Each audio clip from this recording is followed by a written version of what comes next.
What's going on YouTube? JT is Reborn here, and welcome back to another edition of After the Movie. It's opening night, and I just got out of seeing Venom, Let There Be Carnage. It's actually kind of early. They're actually doing kind of earlier screenings today, so I was actually able to kind of get through it. It's not a very long movie. It's pretty much about like 90 minutes, just over that.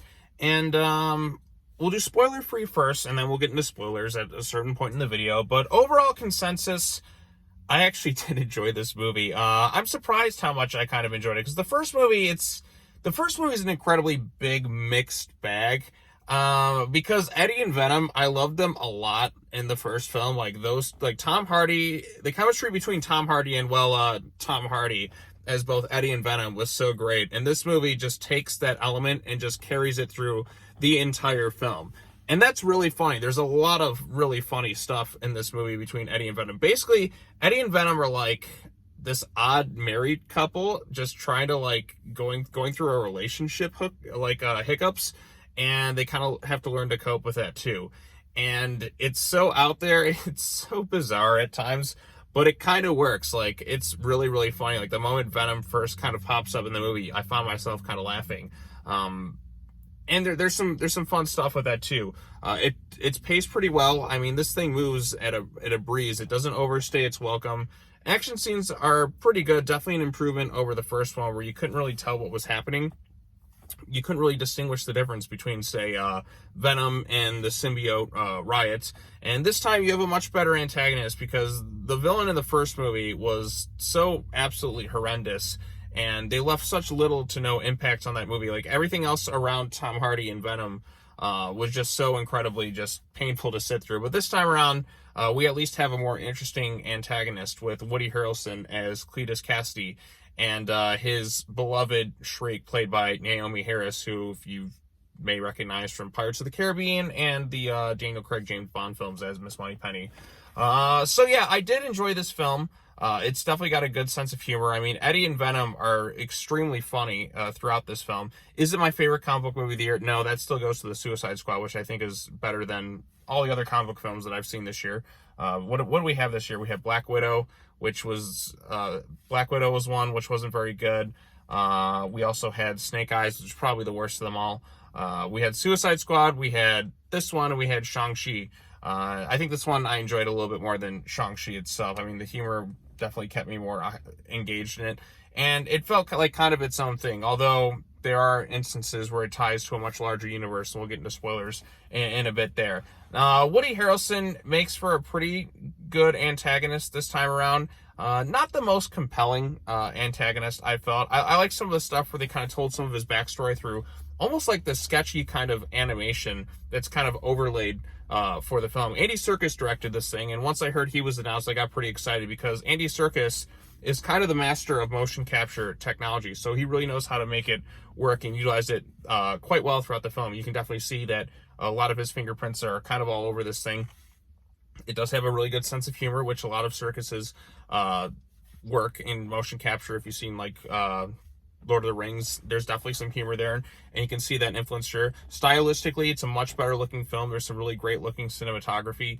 At least some of the action scenes are photographed better. Like Carnage, there's a lot more mayhem and chaos with him. It's definitely a lot more violent this time around. They're not afraid to kind of go places with some of the violence. They definitely push the PG-13 rating this time around, and there is some issues I do have with the film, and mainly it is kind of the relationship between Eddie and Cletus. I feel like we're kind of missing something in terms of their story, like the way Cletus kind of is with Eddie. I feel like there was something, I don't know if it was that they cut scenes or something, but I felt like I didn't really get that strong hero, or I guess anti-hero villain relationship. It was a lot stronger than what was going on in the first film. But I guess like here it still works well enough. Like Carnage is still kind of the spawn of Venom in a way, and has its own personality, but it's not quite as out there as Venom is with Eddie. I mean, there's some really funny stuff with Venom. Like at one point in the movie, they kind of separate, and Venom kind of goes to this nightclub, and you've probably seen the images online, which is going to become an ongoing gif of Venom just doing the mic drop.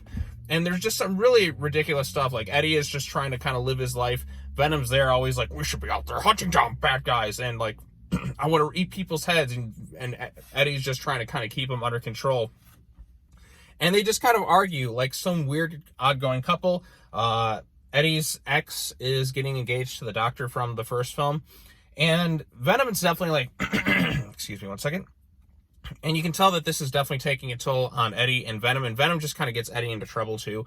And it leads to some pretty good comedy. Like Venom just constantly like, as Eddie's just trying to have a conversation with somebody, Venom will be kind of like talking over him. And just his commentary is just extremely funny. Venom is a really funny character in this thing. And I always kind of like that, even going back to, some of the like the Spider-Man video game from like PS1 and some of the cartoons in that too with Venom.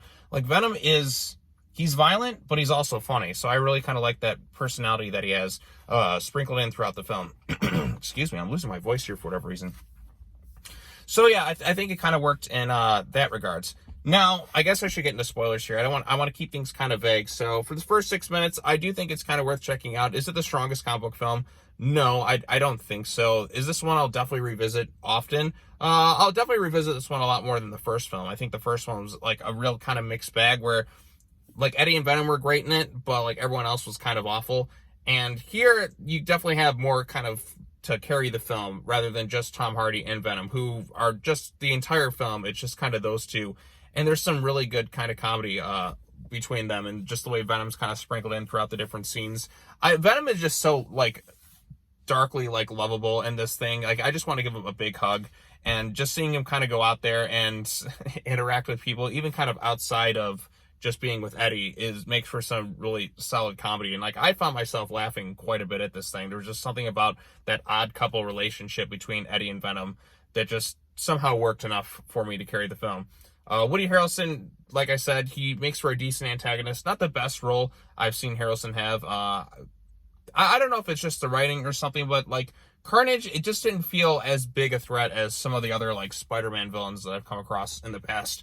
Definitely not terrible by all means. I think Harrelson did what he could with the material he was given, but there's just something there that just didn't leave quite the impact I was hoping for by having Carnage in this thing. Yeah, Carnage does unleash a whole hell of a lot of chaos and throughout the film, and like there's a really cool prison break sequence where he first kind of transforms that gets pretty violent and gets pretty cool. But there are kind of issues when doing a fight scene between two symbiotes or symbiotes, because I mean just the way their kind of bodies are shaped, like it definitely feels like CGI goo at times. And I don't know if it's because the first movie kind of had this problem too with the two symbiotes fighting. I know they're CGI characters doing battle, but there's just something about the action, like it just doesn't feel as like real and in the scene, and it just kind of, I think it works better if they're fighting something that is a non-symbiote. And I'm kind of hoping at some point that they do cross over with some sort of Spider-Man at some point. But yeah, trying to think of anything else I could say before getting into spoilers. I guess go check out the movie. Go into it with like as minimal like knowledge as possible. I think you'll enjoy it more. Naomi Harris is definitely in it a lot more than I was expecting, because they kind of hold her back throughout like the trailers, like, but she is a big focal point of the movie because Cletus and her are definitely in love, and there's kind of an issue going on because her powers are based on like sound, and since he's holding a symbiote, like he's the host to a symbiote, there's kind of an issue going on there. There's definitely some tension there, like with her utilizing her powers and the sound, and like Carnage itself is having issues with her. So yeah, there's definitely some stuff going on there. It's not the deepest movie possible, but it plays it up more for comedy. And if you're all for the Eddie Venom relationship kind of that was going on in the first movie, where they're this bizarre odd couple, and you really like that, that's pretty much this entire movie. So if you're in it for that, then I think you'll find some entertainment value in this thing. It's not the greatest thing in the world, but it kept me entertained. It doesn't overstay its welcome. It moves by really, really quick. And I think it was fun. So I had a good time with it. And yeah, that's all I have to say about that. So I say go check it out. I'm going to get into spoilers in 5, 4, 3, 2, 1, boom. Okay, so let's talk about this post-credit scene, how it kind of sets up the future of the universe. So Sony, when they were announcing their whole Sony Universe, it felt kind of its own thing. But now things have changed, because in the post-credit scene of this movie, Eddie and Venom are just kind of sitting in like a hotel together. Venom's talking about his vast knowledge of the universe. During the middle of their conversation, a bright light kind of emerges, and like they kind of switch locations a bit. and something weird had kind of happened. So they're kind of looking on their TV, and it's the ending of Spider-Man Far From Home. So on the TV, you have J. Jonah Jameson talking about how Peter Parker is Spider-Man, and Venom just looks at the TV, and he licks the TV like he's ready for a tasty snack of sorts. And so there's definitely something kind of up there. So yes, Venom is finally going to cross over with Spider-Man at some point. I'm not sure if it's going to happen in Spider-Man No Way Home. I kind of hope Venom appears in this thing. I know there's a lot of rumors and speculation about that movie because of, Dr. Octopus showed up at the end of the trailer for that thing, and then Tobey Maguire and Andrew Garfield, of course, rumored for the whole thing. So I think that's the move that kind of integrates all of Sony's films into the MCU. Like that moment is where it all happened. So yes, I'm looking forward to that. Also, one thing that kind of bothered me is the fact that Venom, but it's also kind of funny too, Venom actually kills Cletus Kasady in this film by like biting his entire head off. I laughed quite a bit at that, but at the same time, it's kind of an issue with a lot of these Spider-Man-esque movies, is every villain always seems to die, although they've kind of seemed to come back a bit now in Spider-Man No Way Home. So maybe Cletus will come back, but at least Venom's going to at some point cross over with Spider-Man again. I think it's long overdue. I want to see Venom interact with Spider-Man, like the true Venom, like this kind of is, like with his personality and stuff, interacting with Peter Parker and how that's going to play out. I really hope Tom Hardy is in Spider-Man No Way Home. The way this movie ends, it sets up the events of that. So he definitely exists in that universe now. They have to cross paths at some point, and we got to get some really funny comedy between Spider-Man and Venom. I just really want to see that unfold. I want to see him interact with the other Spider-Men that are, I guess, are supposed to be in it. Maybe he's going to be the last member of the Sinister Six, or maybe he's going to help Spider-Man out against the Sinister Six. I don't know. It's kind of all up in the air. But I really like Tom Hardy in this thing. I think he's just so much fun to watch. Like, half the time, it's just this really awkward, like, he talks with a really weird voice that he does. Like, he always tries to change his voice for every role. But there's something about Tom Hardy doing this and the Venom at the same time. I don't know. I just find it really funny. Like, Venom, there's just something about him that just appeals to me, and it keeps me laughing throughout the whole thing. Whereas, like, in some other MCU films, the comedy just doesn't land for me. I don't know what it is. Maybe it's like some of the other Marvel films don't necessarily, like, the comedy doesn't quite land for me, but, like, there's something about the way Venom delivers his stuff and the way he interacts with Tom Hardy, and it just kind of works for me. It's this really bizarre relationship that Venom, I guess, at the end admits that he loves Eddie, which, I mean, you kind of get that. And even people were talking about how they need kind of couples counseling. It's kind of a really bizarre relationship that they have going on here, but I think it works for the film. Like, if you're doing a Venom solo movie, I guess this is the only way you could really approach it. But it's not, I don't think it's quite comic book accurate in some ways, but they kind of do their own thing in this really bizarre, weird way, and it somehow works for me. I don't know if Andy Serkis is going to come back to direct another film, but he definitely made a much stronger film than the first film. I don't know what they're going to do next, but I really want to see Spider-Man versus Venom at some point. So, yeah.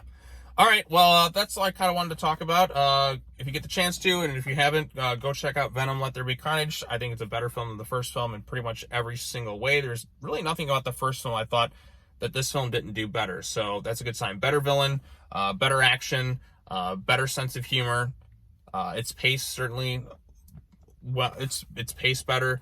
There's just everything about this film that just is a lot better than the first film, and it's setting things up to maybe it'll tie into Spider-Man No Way Home. Maybe hopefully Tom Hardy's going to appear in that film, because I did see an image online of him in like a No Way Home production hat. So here's hoping to that. But there we go, the multiverse, it's coming. All right, well, that's all I got to say. Thank you all so much for watching this video. Tell me your thoughts on the movie in the comment section down below. Hit that bell for notifications, like this video, share it with your friends, subscribe to the YouTube channel for more content. And as always, take care now. Bye-bye then, and I will see you all in the next video. Peace. We are Venom. Dun-dun-dun.